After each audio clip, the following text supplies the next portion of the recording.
भारत की धरती प्राचीन इतिहास, धार्मिक मान्यताओं और अनगिनत रहस्यों से भरी हुई है। यहाँ कई ऐसे स्थान हैं जिनका वर्णन केवल इतिहास में ही नहीं, बल्कि रामायण, महाभारत और पुराणों जैसे ग्रंथों में भी मिलता है। इन्हीं रहस्यमयी स्थलों में से एक है गंधमादन, जिसे भारत के सबसे पवित्र और रहस्यपूर्ण इलाकों में गिना जाता है। सदियों से यह स्थान लोगों की आस्था, जिज्ञासा और शोध का विषय बना हुआ है। कई लोग मानते हैं कि यह वही दिव्य भूमि है जहां ऋषि मुनि तपस्या करते थे और जहां आज भी अदृश्य शक्तियों का वास है। गंधमादन का नाम हिंदू धर्म ग्रंथों में कई बार मिलता है। संस्कृत में गंध का अर्थ सुगंध और मादन का अर्थ आकर्षित करने वाला माना जाता है। कहा जाता है कि यह पर्वत दुर्लभ जड़ी बूटियों, औषधियों और सुगंधित वनस्पतियों से भरा हुआ था। इन वनस्पतियों की सुगंध दूर दूर तक फैलती थी, इसलिए इसे गंधमादन कहा गया। धार्मिक दृष्टि से यह स्थान केवल एक पर्वत नहीं, बल्कि दिव्य शक्तियों का केंद्र माना गया है। रामायण में गंधमादन का विशेष महत्व बताया गया है। जब लंका युद्ध के दौरान लक्ष्मण जी मूर्छित हो गए थे, तब हनुमान जी संजीवनी बूटी लेने पर्वतों की ओर गए थे। कई कथाओं में गंधमादन पर्वत को दिव्य औषधियों का स्थान माना गया है। इसी कारण हनुमान जी और गंधमादन का संबंध बहुत गहरा माना जाता है। भक्तों का विश्वास है कि जहां भगवान राम और हनुमान जी की स्मृतियां जुड़ी हों, वहां आज भी दिव्य ऊर्जा मौजूद रहती है। गंधमादन को सबसे रहस्यमयी इलाका कहने के पीछे कई कारण बताए जाते हैं। स्थानीय लोगों के अनुसार यहाँ रात के समय अनोखी आवाजें सुनाई देती हैं। कुछ लोगों ने यहाँ अचानक तेज प्रकाश दिखाई देने की बात कही है, जबकि कुछ यात्रियों का दावा है कि उन्हें यहाँ पहुंचकर एक अलग प्रकार की शांति और ऊर्जा महसूस हुई। कई श्रद्धालु बताते हैं कि यहाँ ध्यान लगाने पर मन तुरंत शांत हो जाता है। यही अनुभव इस स्थान को साधारण जगहों से अलग बनाते हैं।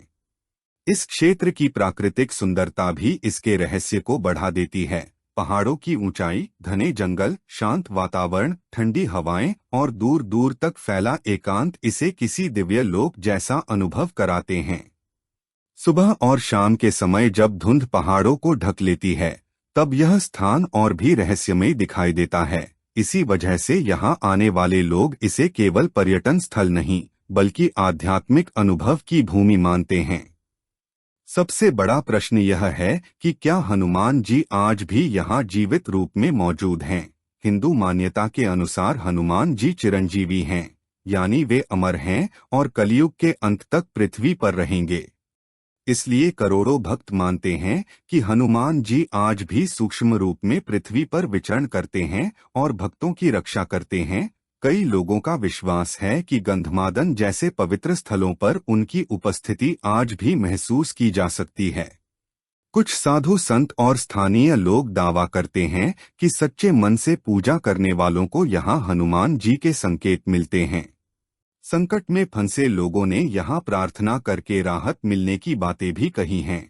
हालांकि यह अनुभव व्यक्तिगत आस्था पर आधारित हैं और इन्हें वैज्ञानिक रूप से सिद्ध नहीं किया जा सकता। विज्ञान की दृष्टि से गंधमादन एक ऐतिहासिक और प्राकृतिक महत्व का स्थान है। विज्ञान आस्था के दावों को प्रमाण के आधार पर देखता है, इसलिए हनुमान जी के जीवित रूप में यहाँ होने का कोई प्रत्यक्ष प्रमाण उपलब्ध नहीं है। लेकिन यह भी सत्य है कि धार्मिक स्थलों का मनुष्य के मानसिक स्वास्थ्य, विश्वास और सकारात्मक सोच पर गहरा प्रभाव पड़ता है। शांत वातावरण और प्रकृति के बीच व्यक्ति को आध्यात्मिक अनुभव होना स्वाभाविक माना जाता है। आज भी गंधमादन श्रद्धालुओं, पर्यटकों, शोधकर्ताओं और रहस्य प्रेमियों को अपनी ओर आकर्षित करता है। कुछ लोग यहाँ दर्शन के लिए आते हैं, कुछ लोग इसके इतिहास को जानने के लिए और कुछ लोग इसके रहस्य को महसूस करने के लिए। यही कारण है कि सदियों बाद भी यह स्थान लोगों के मन में जिज्ञासा पैदा करता है। गंधमादन केवल एक पर्वत नहीं, बल्कि भारत की प्राचीन संस्कृति, आस्था और रहस्यमयी परंपराओं का प्रतीक है। क्या हनुमान जी आज भी यहाँ जीवित रूप में हैं? इसका उत्तर हर व्यक्ति अपनी श्रद्धा और सोच के अनुसार देता है। लेकिन इतना तय है कि गंधमादन आज भी भारत के सबसे रहस्यमयी इलाकों में गिना जाता है और आने वाले समय में भी लोगों की आस्था और जिज्ञासा का केंद्र बना रहेगा। यह जानकारी इंटरनेट और मीडिया स्रोतों पर आधारित है। अधिक जानकारी के लिए आप स्वयं खोज कर सकते हैं। वीडियो में दिखाए गए दृश्य जनित हैं, ये वास्तविक तस्वीरें नहीं हैं। अगर आपको यह वीडियो पसंद आया तो बुकपीडियाज चैनल को सब्सक्राइब करें और वीडियो को लाइक और शेयर करना मत भूलना। धन्यवाद।